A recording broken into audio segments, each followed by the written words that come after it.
সোমবার তৃণমূলের রাজ্যসভার সাংসদ সুস্মিতা দেব সাংবাদিক সম্মেলনের আয়োজন করেন। বক্তব্য রাখতে গিয়ে সাংসদ সুস্মিতা দেব জানান, তিনি আসাম সরকারকে প্রশ্ন করেন, আসামে কত ধরনের নাগরিক রয়েছে সিএএ তে। বলছে বাংলাদেশের কাগজ দেখালে 2014 ডিসেম্বর, একদল বলছে 1951।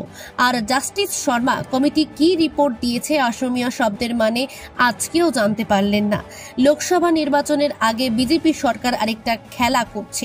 খেলাটা হলো খিলঞ্জিয়া শব্দ। খিলঞ্জিয়া শব্দ মানেটা কি বলেন সুস্মিতা দেব। আসাম সরকার ও মুখ্যমন্ত্রীকে বলেন খিলঞ্জিয়া শব্দ মানেটা কি, এ বিষয়ে কোন ধরনের আইন পাশ করা হয়েছে, কি বরাক উপত্যকা হিন্দু বাঙালি ও বাঙালি মুসলমান তারা সিলেটে ছিলেন। সিলেট থেকে যারা বরাকে এসেছে তখন সিলেট আসাম ছিল, আসামের একটা পার্ট থেকে বরাকে এসেছে। সুস্মিতা দেব বলেন, আসাম সরকার হঠাৎ ঘুম থেকে উঠে বলবেন কাকে খিলঞ্জিয়া দেবেন আর কাকে দেবেন না। নির্বাচন আসলে খিলঞ্জিয়া নিয়ে রাজনীতি শুরু হয়ে যায়। নির্বাচন আসলে এনআরসির কথা এসে যায়। হিমন্ত বিশ্ব শর্মা খিলঞ্জিয়া হলে সুস্মিতা দেব ও খিলঞ্জিয়া হিন্দু মুসলমান নির্বিশেষে সবাইকে খিলঞ্জিয়া বা ভূমিপুত্রের মর্যাদা দিতে হবে। খিলঞ্জিয়ার বিষয়ে তৃণমূলের রাজ্যসভার সাংসদ আদালতে মামলা করবেন বলে জানিয়েছেন। শিলচর প্রতিনিধি রিপোর্ট, নিউজ অবিকল। আমি আসাম সরকারকে আজকে কিছু প্রশ্ন করেছি যে আসামে কত ধরনের নাগরিক আছে। একটা হলো 1955 সিটিজেনশিপ অ্যাক্ট, আরেকটা হলো আসাম অ্যাকর্ড প্রি 1971। এখন কাতে বলছে বাংলাদেশের কাগজ দেখালে 2014 ডিসেম্বর, একদল বলছে 1951। আর জাস্টিস শর্মা কমিটি কি রিপোর্ট দিল অসমিয়ার শব্দর মানে কি, এটা আমরা আজকে পর্যন্ত জানতে পারলাম না। এখন ইলেকশনের আগে ভারতীয় জনতা পার্টি আরেকটা খেলা করছে। খেলাটা কি? খিলঞ্জিয়া শব্দটা নিয়ে। আমি আসাম রাজ্য সরকারকে এবং মাননীয় মুখ্যমন্ত্রীকে জিজ্ঞেস করতে চাই যে খিলঞ্জিয়ার ডেফিনিশনটা কি, এবং অ্যাসেম্বলিতে কোনো ল পাস করা হয়েছে নাকি।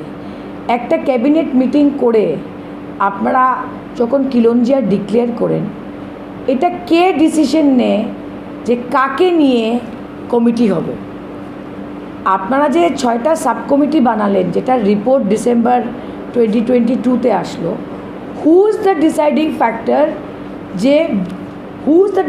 ফ্যাক্টর যে কাকে নিয়ে তদন্ত হবে যে whether a community is khilonjia or not.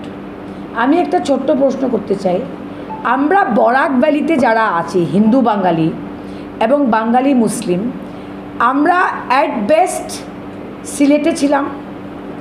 Assam রাজ্য গঠন হয়েছে 1874-এ, আসাম প্রভিন্স যেটাকে বলে। তো সিলেট থেকে যারা বরাকে এসছে তখন তো সিলেট আসাম ছিল, তো ওরা আসামের একটা পার্ট থেকে বরাকে এসছে, মানে we are not international migration.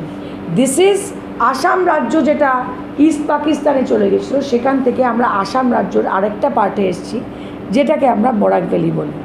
তো আমরা 150 বছর 1874 to 2024 আমরা বরাকের বাঙালিরা আছি।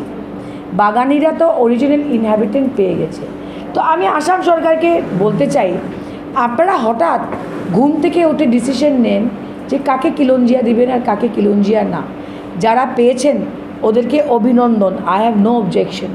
বাট আমরা যারা বরাকে আছি, আমাদের ইতিহাস বাকি আসামের ইতিহাসের সঙ্গে একটা তফাৎ আছে। Hour history is with Bangladesh and the 1947 partition and the Sylhet referendum.